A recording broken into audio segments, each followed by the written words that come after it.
Welcome back to the Fit Soul podcast. My name is Amy Ramsey. I am your host, and I'm so grateful that you join me week after week.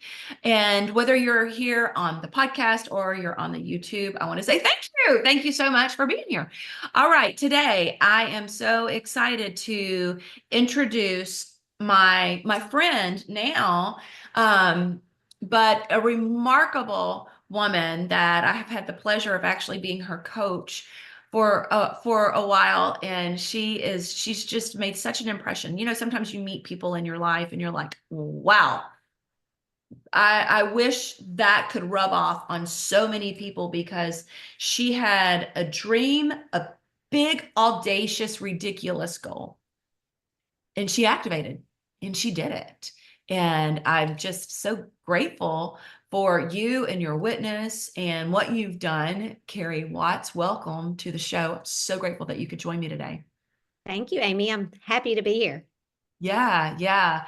Okay, so you have impressed me so much, Carrie. Like you just blew me away when we were coaching together one-on-one. I mean, it's just sometimes um people struggle to get to a place of creating the momentum that you just put yourself in because of fear and insecurities and self-doubt. Very normal, right? Very normal. I've struggled with that. I'm sure you've struggled with that to some extent, but you were like, okay, yeah, I'm scared. Okay, let's go do it. You're like, just let's go, whatever.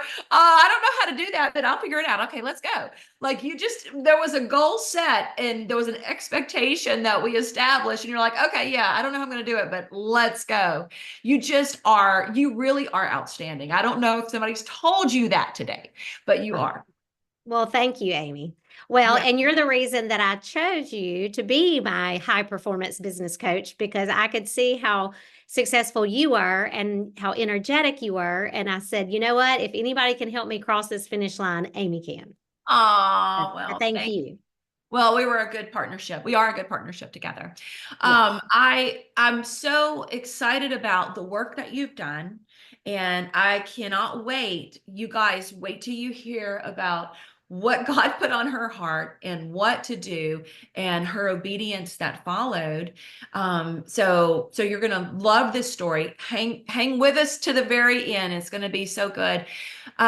Carrie, before we even jump into your book, Crisis of Faith, and jump into why people should buy this book, so many of the women that are going to be listening are about our age. And usually, what we've healed from personally is what we're passionate about. And so, what was the catalyst behind you writing this? What is your story, basically? How about that? Let me just cut to the chase. Tell us about you. Sure. Well, I grew up in a small house with seven people. I'm the youngest of five kiddos. So we were always busy. My mom and dad both worked, and I had three brothers, two sisters. And we but went to church Sunday morning, Sunday night, Wednesday night, just your typical middle class Southern family, I guess. Lived in the buckle of the Bible Belt, as most people say. And I just naturally had a positive, my cup's always full kind of attitude, was a cheerleader, a softball player, all the things. But I always had a secret that I couldn't tell anybody. And so I just did a really good job of not talking about it and just putting it off to the side and turning away from it as much as I could, because I think that that's what we do as good Southern women is we just put on a happy face. And so when I was in nursing school, when I was 20 years old, one of my nursing professors was just encouraging us as we were taking care of our patients physically and mentally to take care of them spiritually too. And Amy, I've heard you say that you've got your triangle and you want us to be healthy spiritually, physically, and mentally. And that's what I was taught in nursing school. And there was just that little voice that always said that I needed help. I needed some wise counsel. I needed some counseling because spiritually, yes, I had accepted Christ. I was baptized. I was, very active in my youth group, in my church, but I knew there was something telling me to go get professional help. And so I drove myself up to the Reformed Theological Seminary Counseling Center. They called it the White House. It was in Clinton 30 something years ago. It's in Jackson now. And so I went in there and I just told them I needed to see a counselor. And through many months of counseling, I began my healing journey and married my best friend, and he went too with me, and we did some premarital counseling. But throughout those years, we were married 8 years before we had our first child, and I thought I was healed. And then these little people came into my life that were just testing me. It wasn't their fault. They were just babies. They're just little people, and that's what they do. But I realized that I wasn't as patient of a mom as I should have been. And I had some anger issues. I was never physically abusive to my children ever, but I could feel just the emotions stir, and I didn't know what to do with those negative emotions. I didn't know where they came from. So I started going to counseling again. I was like, I must need some help. And so that throughout my 30s really helped. And then in my 40s, I started going to the church that we go to, Pine Lake. And even though I'd been in church my whole life, I'd never read through the Bible. Well, now I've read through the Bible 8 times since I've been going to Pine Lake. And the Lord meets you in his word in a mighty way. And the Lord just started speaking true life over me, and some of the lies that I believed, even from childhood trauma that had kind of entangled me, enslaved me, had me in a somewhat of a little prison inside myself. All of a sudden, I was started feeling free. And I started feeling creative. I think I started feeling who God wanted me to be. Like I felt like I was stepping into my original purpose that I had suppressed so long ago. And so I realized I really like writing, and the doors were opening up. I was where my children were growing up. I wasn't helping in my husband's dental office anymore. We had some commercial property that sold, and I just had more time to write. And because of that, I was able to write a book. So that's where I am today. I love that. Well, um, when we started working together, you were talking about this book, and I'm like, oh, wow, must be some people are just really good at writing. And you said, oh, no, I don't know any grammar. I don't worry about punctuation. I'm like, wait, what? Okay, if you can do that and write a book, I guess I can go ahead and write my book. It really inspired me to get on my writing game, because I think that holds me back just a little bit. Okay, let's unpack your story just a little bit. So I love how you say you had a secret, you carried a secret, and something in nursing school was kind of the catalyst to getting some healing for you, and you found a layer of healing. Don't you feel like that when we are healing, it does happen in layers? It does happen, and then there's a bump in the road, or a disruption, or a new life, a whole new life stage. Motherhood is a whole new life stage nobody can prepare us for. And it's, do you know Susie Larson? You familiar with her?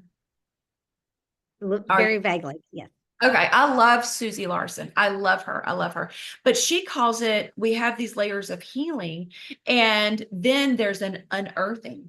And the earth, actually, in the earth itself, there is unearthing to where fresh dirt comes to the forefront Mm, of the earth and breaks through. And that's almost what happens. We get a layer of healing, and then there's an unearthing. And then we get to heal even more, and then there's more unearthing. It's just a process. And I yes, love that you've gone through your healing process, and then you're like, okay, now I'm ready to write this book. And so right. tell us a little bit about the book, and who it's for, and a little bit about maybe the characters, if you would. Sure. Okay. So the title, Crisis of Faith, is about the protagonist or the main character, Faith. And it starts with her in a safe house, and there's a girl running from human trafficking. It's a very intense chapter, but it's meant to be intense. So it'll bring the reader in and make them want to keep reading. And so as she's walking this girl that comes in from human trafficking, she's literally running into their door. Her name is Hope. And as Faith is counseling Hope, then Hope asks Faith, how do you know so much? You're not much older than I am. And so then the middle chapters of the book are about Faith's life and how Faith experienced childhood sexual abuse, not in a human trafficking area, but in a moment in her home from someone she knew. So in my own life, I was I'm a survivor of childhood sexual abuse, and I've had so many people open up to me and tell me that their uncle, step grandfather, babysitter, cousin, I cannot tell you the people who have opened up to me about my story when I am willing to be vulnerable, then they are too. And so my heart is for these women to heal. So my passion is for young women, but really women at any age, because so many women haven't healed from their childhood trauma, whether it be sexual abuse or a narcissistic father or an illness that had them in the hospital for a long time when they weren't able to see their family. So I've just had a lot of women that have opened up to me about their stories. And I love one-on-one. I love sitting with women eye to eye and hearing their stories. And it just fills me, fills my spirit to know that God gave us each other to share our stories and just to listen. And sometimes when we just sit and listen to other people's stories, it releases something from us that we've just held on to for so long, and it frees us. It's truly like a butterfly coming out of the cocoon. It just frees us to fly into God's will for our life. That for whatever reason we've believed that our story didn't matter, but your story does matter. Oh my goodness, that's so good. The saying, hurt people, hurt people. And I believe with all of my heart that healed people, heal people. And God's called us to an abundant life. He's called us, He's come to give us life and abundant life, life to the full. And part of living to me wholeheartedly is whatever the experiences and circumstances and failures and things done to us and things that we've done that we regret, we can still, in that supernatural economy of Jesus Christ, live a life to the full. And, I'm so excited about your message and about this book, because here's a little challenge. I can't help it. My coach is coming out of me right now. Is if you're feeling bound up in some area of your life and it's not lining up to this abundant life that Jesus says that we have, there's a gap. And that's the gap that you got to go work on. Is that right? Or am I right? You're That's right. yeah, because he's called us to a thriving life no matter the circumstances, that we can access peace and joy no matter what. I was stuck. I'm not I haven't had sexual abuse. That's not my story, but I do have a big story too. And I was so stuck for so many years, and it's painful. It's painful to feel like your soul is suffocating. And what do you do about it when you don't have the skills, you don't have the next step, or you just have learned that this is just going to be my life. This is just the way it is. This is just life, right? Right. Just more. There's more. God's called you to more. So I just love that your book is a catalyst for healing for young adults. But I also know from just, you alluded to it a little bit there, there's so much that you do just because you were vulnerable, you were willing to share your story, that so many other people have started to find freedom to, because they're like, okay, well, let me tell you about mine. And you've sat through women breaking free too and getting to the other side. Yes, it is a beautiful thing. It's beautiful to see. Yes. It is. Um, okay, Carrie, tell us, how can, number one, I'm going to put all of your information in the show notes. So guys, we're going to tell you a little bit about her book. And right now, at the time of recording, is under pre-launch, but it will be in the world very soon. So we're going to tell you a little bit about, number one, how to connect with Carrie, but also how you can go buy your books. That is plural. Go buy your books. I want you to think about your nieces. I want you to think about all of the young people in your life and young adults in your life. Christmas is coming up.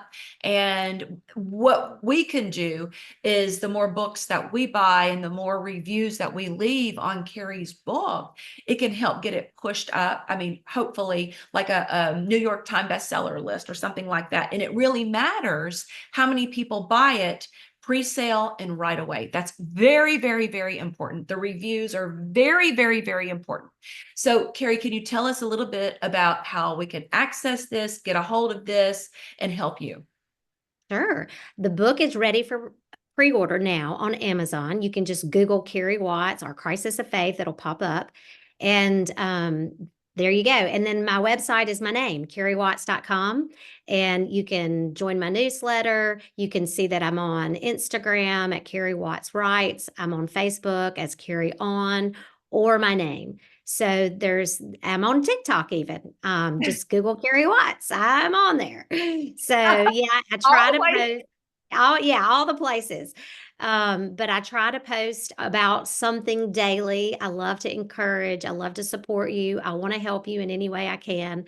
But yeah, it's very exciting. It's very exciting. It's very exciting. So it's Carrie. It's Carrie. Watts is Watts.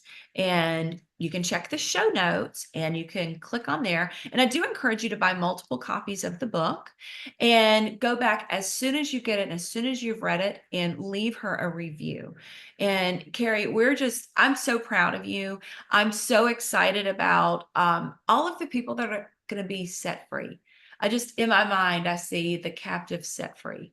And I just see an energy. I see your energy being poured into them. And just people are like, you got set free and you wrote a book. And how many people this is going to impact? Can you imagine all of the ways that the people that are going to get freed up by reading this book and whatever they're going to do to heal people. So this is going to be such a catalyst for change for so many lives. I'm so proud of you, my friend. You are awesome. You are amazing. Ah, so proud. Thank you, Amy. You're so sweet. I love your energy. I love it. Thank you. All right, you guys. Well, listen, do us a solid. Do us a solid. If you found value from this podcast or this YouTube, please share it and screenshot it. Tag us both on Instagram stories. We will repost you. Just want to say thank you for being here. Thank you for coming back week after week on here. And all right, have an amazing day. Bye, everybody.